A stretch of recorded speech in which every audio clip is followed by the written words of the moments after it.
Hello दोस्तों, स्वागत है आप सभी का आपके अपने यूट्यूब चैनल प्राइम प्रभाकर पे। दोस्तों, आज की इस वीडियो में हम देखने वाले हैं आपके इलाहाबाद हाई कोर्ट की ग्रुप सी और ग्रुप डी एग्ज़ाम के तहत इंग्लिश की क्लासेस में, और उसमें आज हम देखेंगे एक्टिव पैसिव को। ठीक है, और आपको पता है इसके बाद हमारी जितनी भी थ्योरी वाली क्लासेस थी सब कंप्लीट हो जाती हैं। अब हमारी वोकेबुलरी की क्लास बची है, तो 4 क्लास मैं आपकी लूँगा। इडियम फ्रेज और इडियम फ्रेजेज हो गई, और आपकी एंटोनियम सिनोनियम, वन वर्ड सब्स्टिट्यूशन की। ठीक है, तो ये सारी क्लासेस मैं आपको आने वाली मतलब कल ही प्रोवाइड करा दूंगा।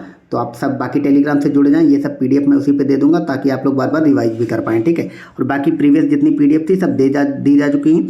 तो मैं आपको बहुत प्रैक्टिकल वे में चीज़ों को दिखाते हुए एक्टिव और पैसिव आज पढ़ाऊंगा। आपके एग्जाम में क्या कैसे क्वेश्चन बनता है वो भी दिखाऊंगा। ठीक है, तो आपको पता है एक्टिव वाइज क्या होती है, वो दो लोगों के बीच की डायरेक्ट बातचीत होती है। पैसिव क्या होता है, तो थोड़ा घुमा के कहा जाता है, मतलब किसी और के, जैसे मैं बोलता हूँ कि राम ने ये बात कही, तो ये एक्टिव वॉइस हो जाएगी। और मैं कहूँ कि यह बात राम के द्वारा कही गई, तो ये पैसिव वॉइस हो जाएगा। तो ये मैं मतलब हिंदी में इसलिए मैंने बोला ताकि आप समझ पाएँ। बाकी मैं आपको एग्जाम्पल अब दिखाता हूँ और पढ़ाना शुरू करता हूँ आज की क्लास। ठीक है, तो एक्टिव वॉइस क्या होता है, the subject perform the action of the verb. तो द डायरेक्ट सब्जेक्ट जो है वो वर्ब के रूप में आता है। जैसे सब्जेक्ट रहेगा, फिर वर्ब रहेगा, फिर ऑब्जेक्ट, मतलब सिंपल सा जो आपका सेंटेंस फॉर्मेशन होता है, सब्जेक्ट के बाद वर्ब, वर्ब के बाद ऑब्जेक्ट, तो आपका एक्टिव वॉइस हो जाएगा। ठीक है, जैसे एग्जांपल क्या है, the cat chased the mouse. तो आपका द कैट जो है वो सब्जेक्ट हो जाएगा, चेस्ड वर्ब हो जाएगा, और द माउस जो है वो ऑब्जेक्ट हो जाएगा। ये आपका बन गया एक्टिव वॉइस। अब इसी का हम पैसिव वॉइस अगर देखें तो कैसे बनेगा। ठीक है, इसकी डेफिनेशन क्या है, the subject receive the action of the verb. तो यहाँ पे सब्जेक्ट जो है मतलब रिसीव होता है वर्ब के अकॉर्डिंग। आप इसकी परिभाषा पे ना जाएं, आपको सिर्फ एग्जाम में जो क्वेश्चन करना वो देखते हैं। इसमें क्या होगा, आपका ऑब्जेक्ट पहले आ जाता है। ठीक है, द एक्टिव सेंटेंस में, और हेल्पिंग वर्ब उसके बाद आती है, फिर पास्ट पार्टिसिपल आता है, फिर बाई आता है, फिर प्लस सब्जेक्ट आता है। इसको आप याद कर लें। अभी तक मैंने जो दिखाया उससे ज़्यादा ज़रूरी आपके ये समझना है कि पैसिव वाइज जब एक्टिव से पैसिव में बदलेगा तो क्या उसकी फॉर्मेशन रहेगी। उसका एग्जाम्पल ये है, अभी हमने ऊपर क्या दिखा था, the cat chased the mouse, ये था एक्टिव सेंटेंस। अब इसी को हम पैसिव में बदलेंगे तो कैसे करेंगे, ऑब्जेक्ट इसमें पहले आता, तो ऑब्जेक्ट उसमें क्या था, माउस था, द माउस पहले आ गया। फिर क्या, हेल्पिंग वर्ब, चूंकि चेस्ड लिखा हुआ यानी कि ये पास्ट का टेंस है, सेकंड फॉर्म लगी हुई है, तो जब पास्ट का टेंस है तो वाज आ जाएगा, और वाज के, और इसमें पता है पैसिव वाइज हमेशा थर्ड फॉर्म में बनता है, तो हमेशा चेस्ड हो जाएगा। ठीक है, तो हेल्पिंग वर्ब हो गई प्लस पार्ट पार्टिसिपल हो गया। मतलब हेल्पिंग वर्ब क्या, आई वाज आ गई। पार्ट पार्टिसिपल का मतलब क्या है कि ये मतलब वर्ब की हमेशा थर्ड फॉर्म ही रहती है, तो पार्ट पार्टिसिपल रहेगी। फिर यहाँ पे क्या था, बाई लगेगा, बाई लग गया। अब बाई और कौन पकड़ रहा था, कैट उसमें था, तो कैट लग गया, सिंपल था। ठीक है, तो जैसे एक्टिव वॉइस क्या था, एक्टिव वॉइस था the cat chased the mouse, और पैसिव क्या बनेगा, the mouse was chased by the cat. ठीक है, इसी को घुमा फिरा के जब कहा जाए। अब हम रूल्स देखते हैं, rules for converting active voice to passive voice कैसे। जनरल रूल क्या होते हैं, ठीक है, कुछ जनरल रूल हैं, उनको हम पढ़ते हैं। सबसे पहले जनरल रूल क्या है, आइडेंटिफाई द ऑब्जेक्ट। तो सबसे पहले आपको ऑब्जेक्ट को पहचानना है। The object in the active voice becomes the subject in the passive voice. तो जो एक्टिव वॉइस का ऑब्जेक्ट होता है वो पैसिव में जाने पर सब्जेक्ट बन जाता है, ये आपको याद रखना है। और दोस्तों आप ये मत समझिए कि मैं इंग्लिश में सारी चीज़ें क्यों लिख के लाया हूँ दोस्तों, क्योंकि आपके एग्जाम में जो क्वेश्चन आएगा वहाँ पे हिंदी का एक वर्ड भी नहीं लिखा होगा, हर चीज़ इंग्लिश में ही लिखी होगी। ठीक है, तो इसलिए मैं आपको इंग्लिश में करा रहा हूँ, लेकिन समझा इसीलिए हिंदी में रहा हूँ एक चीज़। ठीक है, ताकि आप लोग वहाँ पे जब मिले तो आपके दिमाग में सिर्फ मैं जो बता रहा हूँ वो घूमे, ना कि ये लिखा हुआ क्या कैसे है। ठीक है, तो पहला इसका जनरल रूल ये हो गया। दूसरा क्या है, use the correct helping verb. तो आप सबसे पहले हेल्पिंग वर्ब करेक्ट करेंगे, जैसे is, are, was, were, being, been, based on the tense. तो टेंस बेस्ड पे लगेगा कि इज लगना है, आर लगना है, वाज लगना, वेयर लगना, बीइंग लगना, कहाँ बीन लगना है। तो ये टेंस पे डिपेंड करेगा, वो अभी हम आगे देखेंगे और बताएंगे कि किस में क्या लगेगा। ठीक है, जैसे क्या है, use the past participle, main verb change to past participle form. यानी कि मैंने आपको जो अभी बताया था ऊपर, आपका सेंटेंस किसी भी फॉर्म में रहे लेकिन जो मेन वर्ब होगी वो हमेशा ही पास्ट पार्टिसिपल में रहेगी, यानी कि वो हमेशा ही वर्ब की थर्ड फॉर्म में रहेगी। आप सिर्फ इतना याद रखो, ये पार्टिसिपल छोड़िए। ठीक है, थर्ड फॉर्म लगेगी। फिर अगला है add, by, include, by to indicate the perform of the action, optional if the perform is not important. ठीक है, इसका मतलब ये है हमेशा बाई लगा कर आप सब्जेक्ट लगाएंगे, लेकिन किसी किसी में जिसमें ज़रूरी नहीं होगा परफॉर्मर, मतलब उसमें सब्जेक्ट क्लियर नहीं होगा, उसमें बाई आपको नहीं लगाना है। ठीक है, तो अब हम देखते हैं जैसे इंपरेटिव सेंटेंस, ये कुछ रूल देख लेते हैं, कमांड और रिक्वेस्ट वाले जो होती हैं। तो एक्टिव वॉइस क्या कहता है, क्लोज द डोर। पैसिव क्या बनेगा, let the door be closed. ठीक है, तो जब इस टाइप के रहेंगे सेंटेंस, जैसे जब कमांड वाला रहे, रिक्वेस्ट वाला रहे, कोई सजेशन रहे, ठीक है, तो ये आप हमेशा याद रखिए, वहाँ पे लेट आएगा पहले, ठीक है, लेट से शुरुआत होगी। जैसे क्लोज द डोर, आप कहते हैं दरवाज़ा बंद करो, तो आप कहोगे लेट लगाएंगे, फिर द डोर, यानी कि सब्जेक्ट आएगा पहले, ठीक है, बी लग जाएगा और क्लोज लग जाएगा। क्योंकि देखिए एक चीज़ हमेशा याद रखिएगा, ये फॉर्म कि पैसिव वॉइस में थर्ड फॉर्म अगर नहीं है तो उसको आप देख के एकदम काट दीजिए सबसे ज़्यादा, ठीक है। बाकी आपको क्या याद रखना है कि जो कमांड, रिक्वेस्ट, सजेशन वाले रहते हैं उसमें हमेशा बी आता है, ठीक है, किसके बाद, सब्जेक्ट के बाद, और वर्ब की सेकंड फॉर्म रहती है और लेट से सब्जेक्ट की शुरुआत होती है, इतना आप याद रखेंगे, ठीक है। क्लोज द डोर मतलब let the door be close, ठीक है। अब अगला क्या है, अगला है सजेशन वाला एक, प्लीज़ हेल्प मी, याद रखिएगा। तो प्लीज़ हेल्प मी में क्या आ जाएगा, यू आर रिक्वेस्टेड। तो आपने मुझसे कहा कि प्लीज़ हेल्प मी, इसका मतलब आप मुझसे रिक्वेस्ट कर रहे हैं। तो याद रखिए उसमें क्या था, लेट से शुरुआत हुआ था जब आदेश वगैरह दिया गया था। लेकिन जब आप किसी से हेल्प मांगेंगे, सजेशन मांगेंगे, तो मैंने ऊपर सजेशन शायद बोल दिया था, वो यहाँ पे नहीं होगा, सजेशन में यू आर रिक्वेस्टेड हो जाएगा, ठीक है। एक चीज़ और याद रखिए, कई बार डायरेक्ट आर्डर दिया जाता तो उसमें ये भी बोल दिया जाता यू आर आर्डर टू, ठीक है। तो यू आर रिक्वेस्टेड हो जाएगा टू हेल्प मी, ये सिंपलता हो जाएगा। देखिए रिक्वेस्टेड अगर आपने थर्ड फॉर्म लगा दी तो यहाँ पे याद रखिए हेल्प में आप थर्ड फॉर्म नहीं लगाने देंगे कि रिक्वेस्टेड टू हेल्प्ड, क्योंकि आपको एक चीज़ ये भी पता होगा जनरल रूल कि टू के बाद हमेशा वर्ब की फर्स्ट फॉर्म आती है, ठीक है। तो ये सारे नियम हो गए। When not to use passive voice, तो अच्छा नॉट टू कब यूज करना है, ठीक है। जैसे यहाँ पे ये रहेगा, कहाँ गया, क्लोज द डोर अगर हो जाए, डोंट क्लोज द डोर, तो आप क्या करेंगे, let the door not be closed, ऐसे हो जाएगा, ठीक है। तो वो चीज़ इसमें लिखी गई है। फिर अगला है when the doer is more important than the action, ठीक है। Sachin scored a century,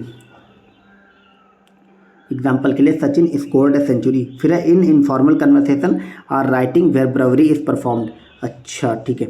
example for practice, तो यहाँ पे कुछ प्रैक्टिस के लिए दिए गए हैं, मतलब अभी मैं एंड में आपको वो दिखाऊंगा, मतलब present indefinite, past indefinite, present continuous, past continuous, future indefinite, future perfect, मतलब ओवरऑल जो भी आपके टेंसेस होते हैं 12, उन टेंसेस के अकॉर्डिंग लास्ट में आपको मैं पूरी श्रेणी के रूप में इनको दिखाऊंगा। अभी मैं आपको मतलब एक जनरल वे में इन सब के रूल्स बताते हुए चल रहा हूँ, ठीक है। अब देखते हैं इनको।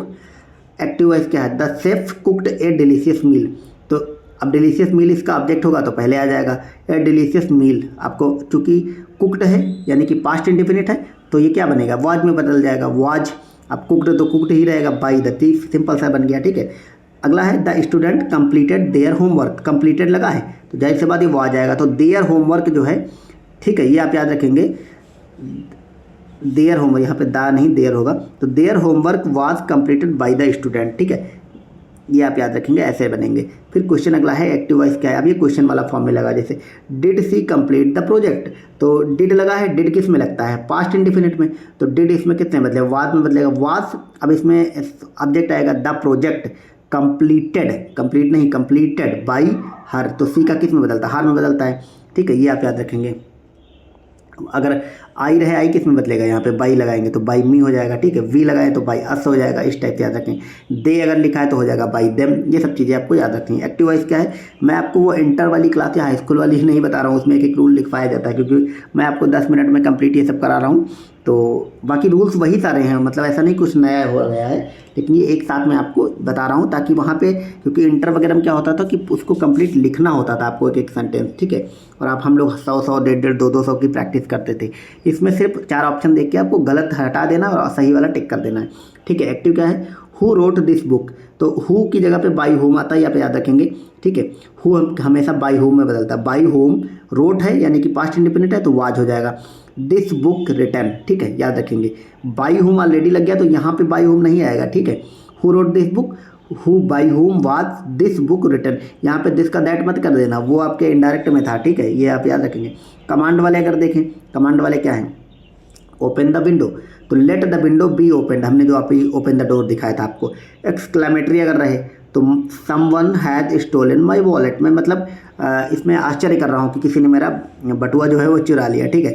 फिर इसका पैसे वाइस क्या बनेगा, my wallet has been stolen, तो माई वॉलेट ऑब्जेक्ट पहले आएगा, हैज़ है तो आपको मैंने आपको बताया था हैज़ है में इसमें बीन लग जाता है, हैज़ हैव हैड अगर खाली रहेगा तो इसमें हमेशा बीन लग जाएगा, और बीन लगने के बाद वर्ब की क्या लग जाएगी, थर्ड फॉर्म, तो my wallet has been stolen, simple सा ये बन जाएगा। अब यहाँ पे समवन, बाई समवन लगा भी सकते हैं और नहीं भी लगा सकते, ये आप याद रखेंगे, ठीक है। अब कुछ टिप्स हैं, कुछ उनको हम देख लेते हैं। सॉरी, अगला है पैसिव टिप्स क्या है उनको हम देखते हैं। Passive voice is often used in formal writing, जैसे साइंटिफिक रिपोर्ट्स, लीगल डॉक्यूमेंट। तो ये आप याद रखेंगे। आपके एग्जाम में कभी कभी ऐसा वर्ड पूछ लेते हैं कि जनरल, आपके एग्जाम में क्वेश्चन रहेगा कि generally passive voice is ऑफनली used in, option में रहेगा scientific report, application, one two one communication, ऐसे रहेगा। तो यहाँ पे आप याद रखेंगे पैसिव वॉइस यूज होता है साइंटिफिक रिपोर्ट में, लीगल डॉक्यूमेंट में, ठीक है। Avoid unnecessarily use of passive voice to keep sentence concise, ठीक है। तो सब्जेक्ट को मतलब सेंटेंस को कंसाइज करने के लिए आपको पैसिव वॉइस यूज करने से बचना चाहिए, ठीक है। For some sentences the subject in the active voice may be omitting in the passive voice if it is irrelevant. जैसे एग्जाम्पल मैं आपको दिखाता हूँ। एक्टिव क्या है, ये ऊपर उड़ के चला गया। People speaks English world wide. अब ये क्या बनेगा, English is spoken world wide. तो इसमें आप बाई पीपल नहीं लिखेंगे, ठीक है। People speak English world wide, ये सिंपल सा एक्टिव सेंटेंस है कि जनरली वर्ल्ड वाइड इंग्लिश में बोली जाती है। तो हम क्या कहेंगे, इंग्लिश बोली जाती है इन वर्ल्ड वाइड। अब बाई द पीपल लिखने की कोई ज़रूरत नहीं, English is spoken world wide. इस टाइप से आपके एग्जाम में अगर इसका एक्टिव वॉइस रहे तो आप लोग गलत नहीं करेंगे। अब हम टेंस वाइज कन्वर्सेशन देख लेते हैं, और आपके लिए जो सबसे इंपॉर्टेंट है वो यही है। मैं जो आपको PDF दूंगा तो ऊपर मैंने जितनी चीज़ें बताई वो आप वीडियो से देखने के बाद आप उसको समझ जाएंगे, लेकिन आपको जो बार बार रिवाइज करना वो ये याद रखना, ये वाली जो सारणी मैंने बना के आपको दी है शानदार तरीके से 12 टेंस, यहाँ से आप सबसे अच्छा समझ पाएंगे, ठीक है। हम एक एक करके आपको दिखाते हैं। उसके अलावा आप लोग इसका चाहें तो मैं ऐसे एकदम क्लियर कर देता हूँ, आप लोग इसका स्क्रीनशॉट लेके अपने फ़ोन में रखें, बार बार देखें। एक सवाल सिर्फ इस सारणी से आपका सही हो जाएगा, ठीक है। तो अब चलिए देखते हैं। प्रेजेंट सिंपल अगर देखें तो सी राइट से लेटर, तो क्या हो जाएगा, ए लेटर पहले वाला इधर आएगा, ठीक है। अब आपको पता राइट्स है यानी कि प्रेजेंट इंडिफिनिट है, तो इसमें इजमार लगेगा। तो लेटर चूंकि एक है तो इज हो जाएगा, और राइट्स का रिटर्न होगा, थर्ड फॉर्म मैंने आपको बताया था। रिटर्न बाई क्या हो जाएगा, सी का यहाँ पे क्या बदलता है, ऑब्जेक्ट हर हो जाता है, तो a letter is return by her. आप इसको ऐसे रट भी लेंगे तो आसानी से आपका हो जाएगा, ठीक है। कंटिन्यूअस क्या होगा, सी इज राइटिंग ए लेटर, ठीक है। मैंने आपको भी क्या बताया, हैज है के साइड के साथ बीन आता, अगर इजमार आएगा तो बीइंग लग के फिर वर्ब की थर्ड फॉर्म लग जाएगी, ठीक है। तो सी इज राइटिंग ए लेटर, तो ए लेटर फिर इज लगेगा, उसके बाद बीइंग आ जाएगा। याद रखिएगा इजमार यहाँ रहेगा तो बीइंग आएगा, ठीक है। याद रखिएगा बी वाज वेयर के साथ भी बीइंग आएगा, ठीक है। She is writing a letter, a letter is being written by her, ठीक है। अब इसी का प्रेजेंट परफेक्ट देख लेते हैं। She has written a letter, ठीक है। तो a letter has been written by her, तो बाई हर आपको पता सी का आएगा। यहाँ ही रहता तो बाई हिम होता, आई रहता तो बाई मी होता, वी रहता तो बाई अस होता, यू होता तो बाई यू होता, ठीक है। यू का यू में ही बदलता है, ठीक है। तो एक चीज़ आपको कंफ्यूज नहीं होना है कि जब हैज़ हैव रहे तो बीन होता है, ठीक है। जब is am are was were रहे तो बीइंग होता है। हैज़ हैव हैड के साथ बीन होता है, is am are was were के साथ बीइंग होता है, ठीक है। अगला है पास्ट सिंपल, तो सी रोट ए लेटर, तो रोट है सेकंड फॉर्म, जैसे ही देखिए आपको वाज वेयर लगाना है। A letter was written by her, ठीक है। इसीलिए एक ही सेंटेंस लिया गया, उसी को अलग अलग फॉर्म में आपको दिखाया गया ताकि आपके दिमाग में बैठ जाए ये चीज़ें, ठीक है। Past continuous, she was writing a letter, तो a letter was being written by her, जैसे यहाँ पे इज बीइंग रिटन बाई था, यहाँ पे वाज बीइंग हो जाएगा, ठीक है।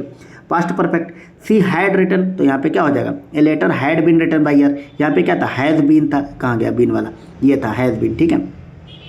अगला फ्यूचर सिंपल अगर देखें तो she will write a letter, तो a letter will be written by her. यहाँ पे विल का वुड नहीं होगा जो डायरेक्ट में इनका इनडायरेक्ट में हो जाता था, ठीक है। ये आप सबको याद रखना है। वहाँ पे कई बार वो चालाकी से वुड लगा देते और आप लोग इनडायरेक्ट समझ के इसको सही कर देते हैं। तो ये सब सिली मिस्टेक होती है जो आपको एग्जाम में नहीं करनी है, ठीक है। अगला है future perfect, she will have written a letter, तो a letter will have been, will sale के बाद क्या आएगा, बीन हमेशा आएगा, रिटन बाई हर। तो ये आप सारणी जरूर रट लें, बार बार इसको देखें। तो हमने आपको कोशिश करी कि 12-13 मिनट में आपको कंप्लीट एक्टिव पैसेज करा दिया जाए। अब वोकेबुलरी की क्लासेस आपको कल से मिलने लगेंगी, और इन सारी PDF को मैं टेलीग्राम पे डाल दूंगा, आप सब ज्वाइन करें, वहाँ से देखें और बार बार रिवाइज करें, ठीक है। मिलते हैं अगले वीडियो में, थैंक यू सो मच।